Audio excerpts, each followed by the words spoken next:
Olá, tudo bem com vocês?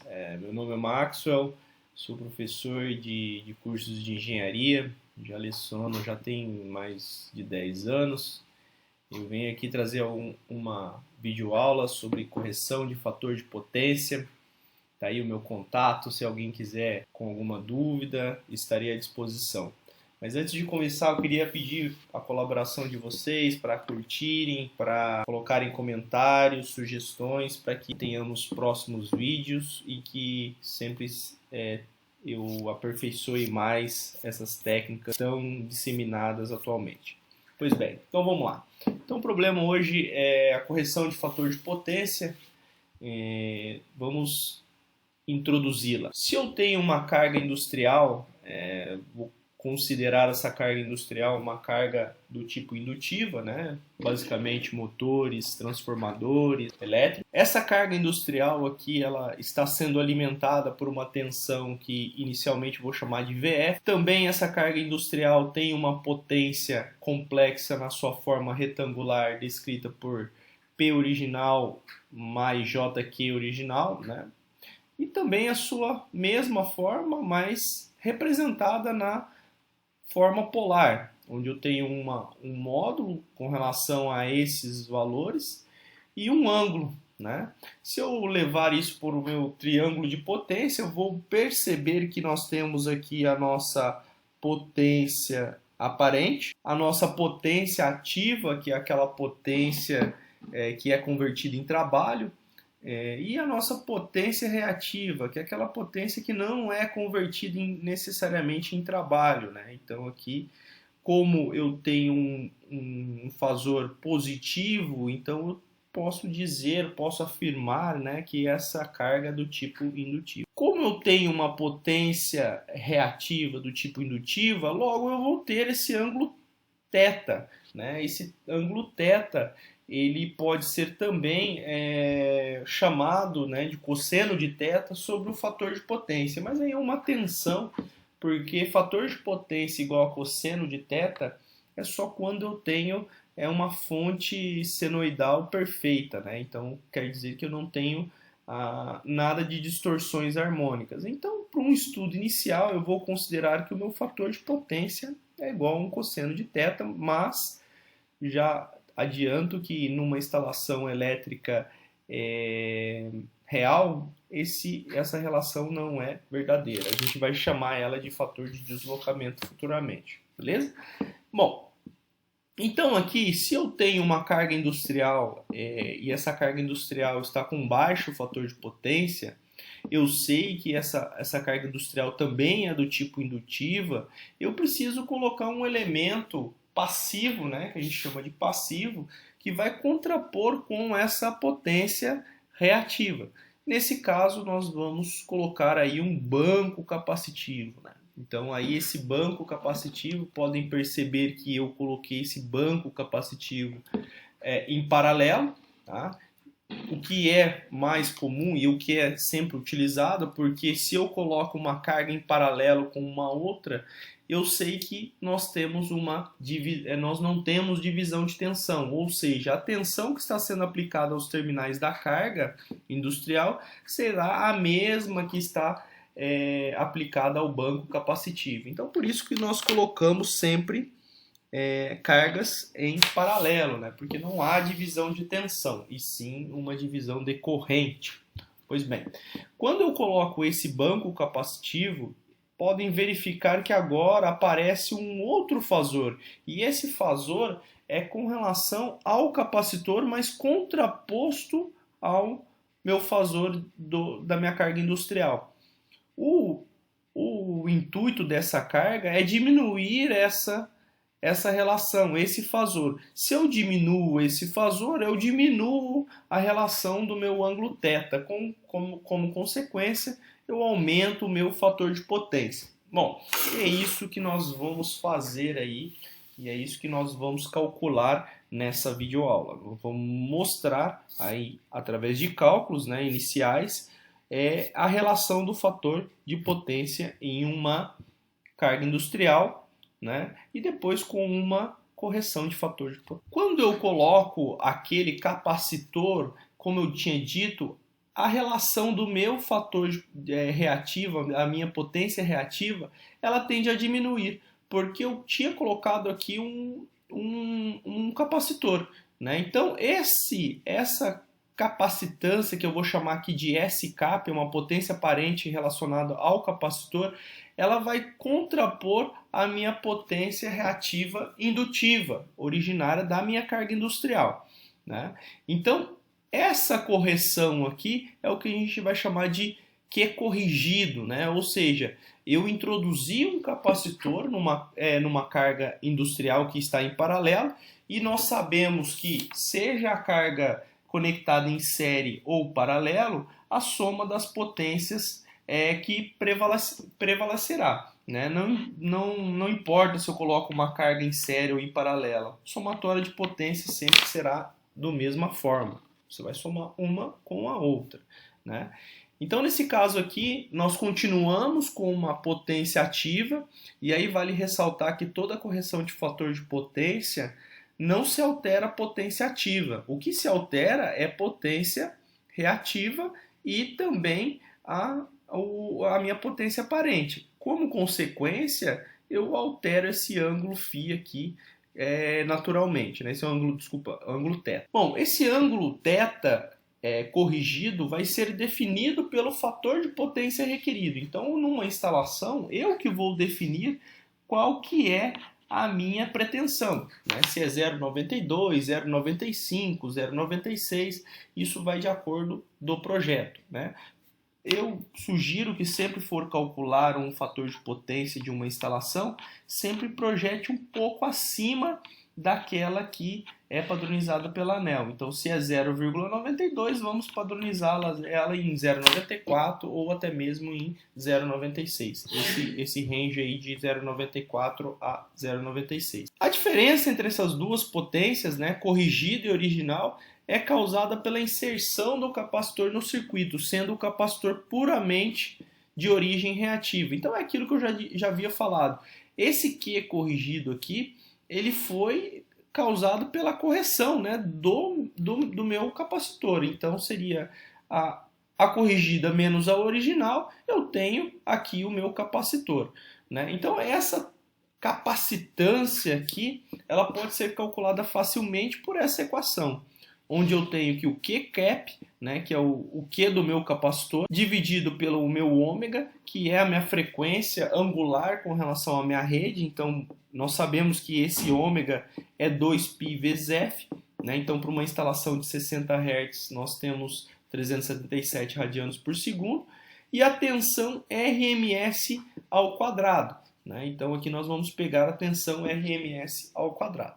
Pois bem, então aqui vamos colocar um exemplo, né? E aqui eu coloquei o seguinte, que os caiaques plásticos são fabricados por meio de um processo de rotomodulagem. São utilizados motores de indução, que nesse caso consomem 50 kW com fator de potência 0,8 e tensão de 220 volts. Então quer dizer que essa carga industrial aqui, ela consome 50 kW e ela tem um fator de potência de 0,8. E se é um motor, a gente já sabe que ela é de origem indutiva, né? E essa tensão VF é 220 volts, com uma frequência de 60 Hz. Né? Isso aqui é frequência elétrica, porque estamos em Hz. Deseja se elevar o fator de potência para 0,95. Então, quando eu falo que eu quero elevar o fator de potência para 0,95, necessariamente eu vou colocar um banco capacitivo em paralelo com essa carga, colocando um banco em paralelo com a carga, como eu tinha dito anteriormente. Então aqui o objetivo é basicamente calcular quanto que é qual que é a minha potência do meu banco capacitivo, para que eu tenha um fator de potência desse conjunto de cargas igual a 0,92 e não mais 0,8 como era anteriormente à instalação do banco capacitivo. Só relembrando algumas relações, né? Então aqui pelo triângulo de potência, nós podemos dizer que cosseno de θ é o cateto adjacente dividido pela hipotenusa, então a gente tem P dividido por S. Aí eu chego numa relação que a potência ativa é igual a potência aparente vezes cosseno de φ. Nós temos seno de θ, que é o cateto oposto dividido pela hipotenusa, que vai nos resultar aqui que a potência reativa é igual a a potência aparente vezes seno de θ. E a tangente de θ, que é o cateto oposto dividido pelo cateto adjacente, a gente tem θ igual a tangente de menos 1 da potência reativa dividido pela potência ativa, né? E ainda aqui também, pela somatória dos lados do meu triângulo ao quadrado, eu chego na relação que S é igual a potência ao quadrado, potência ativa ao quadrado, mais a potência reativa ao quadrado, tira a raiz disso aqui, eu tenho a minha potência aparente. E ainda o meu fator de potência, como eu tinha dito também anteriormente, que é igual a cosseno de φ. Então vale ressaltar que o fator de potência igual a cosseno de φ é para uma instalação cuja instalação não tem a presença de harmônicos, né? E isso é uma outra videoaula, a gente poderia estar falando sobre ela futuramente. Aqui eu estou considerando uma senoide perfeita, então nesse caso aqui é um estudo inicial para a correção de fator de potência. Portanto, aqui agora nós vamos fazer os cálculos para essa carga original, né, que tem 50 kW e um fator de potência 0,8 indutivo. Como visto nas relações anteriores, nós podemos dizer que fator de potência é igual ao cosseno de θ. Então, esse θ pode ser cosseno de menos 1 do fator de potência, e nós chegamos que o ângulo θ, com relação ao triângulo de potência, para essa carga original ficaria em 36,87. Continuando também, agora, utilizando a relação P igual a S vezes cosseno de θ, veja que eu estou usando essa relação porque a nossa potência ativa foi dada em watts, né? A potência ativa é dada em watts.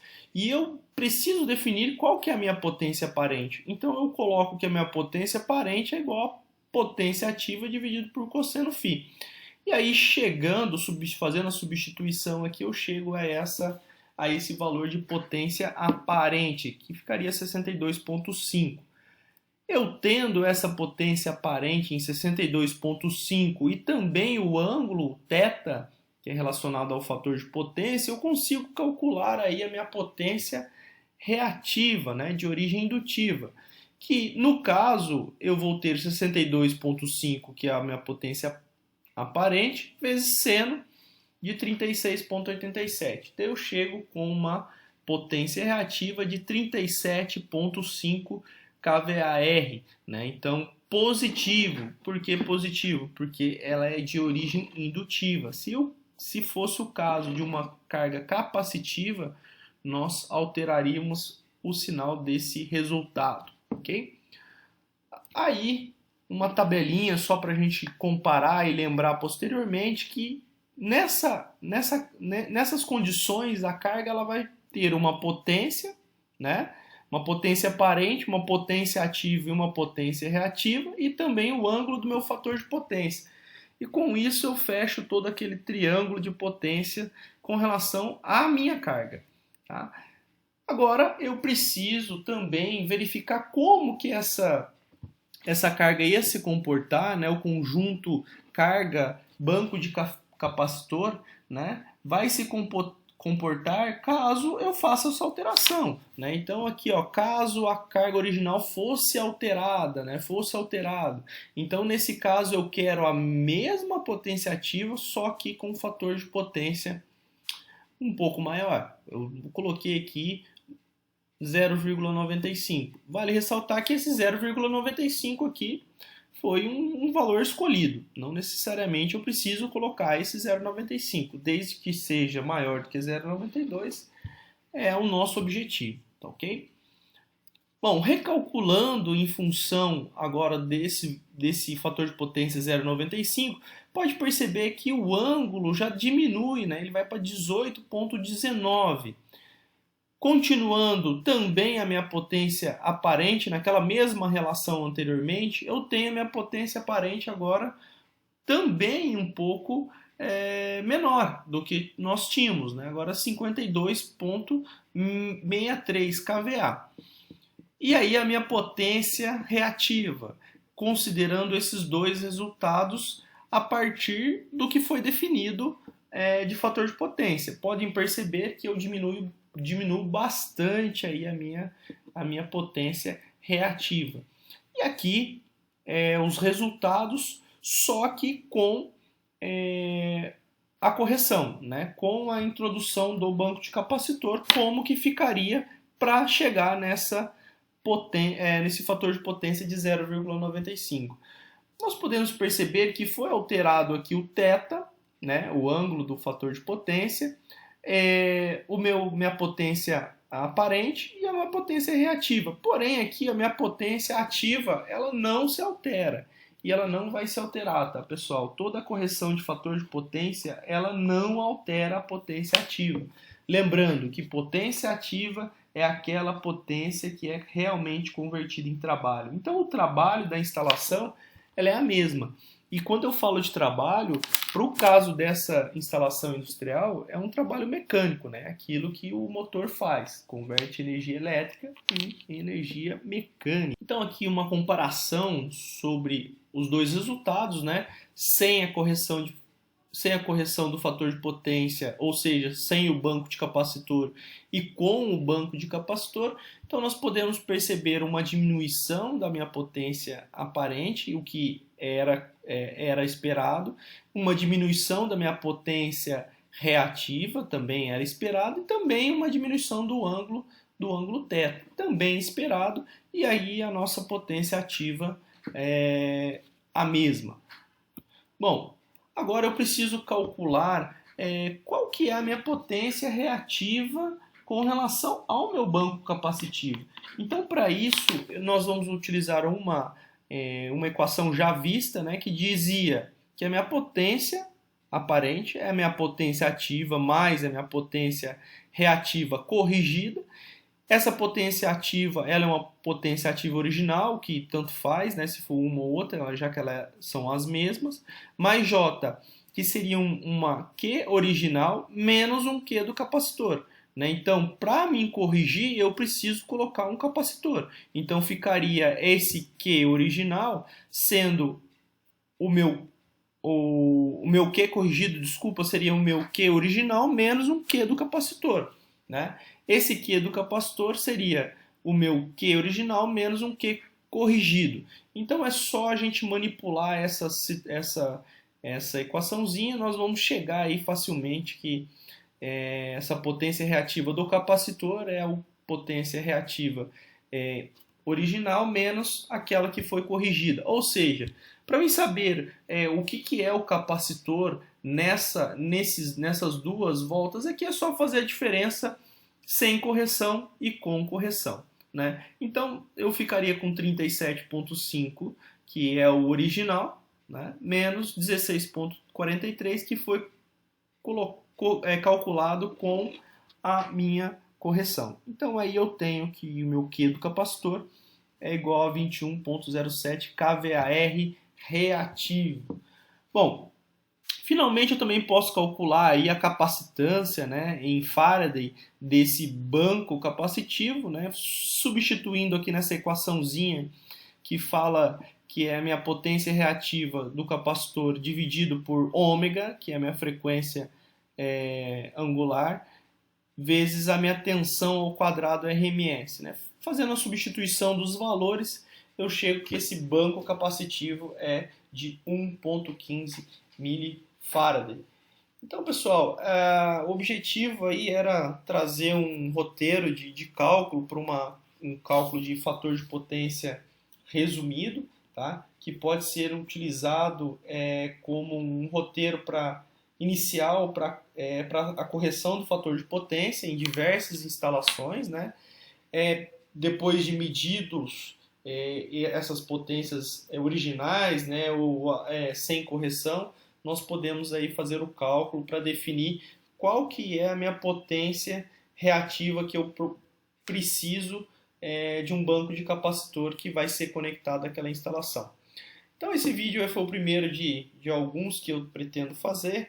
Espero ter ajudado e desculpa por qualquer erro na gravação. Beleza? Pessoal, muito obrigado e sucesso!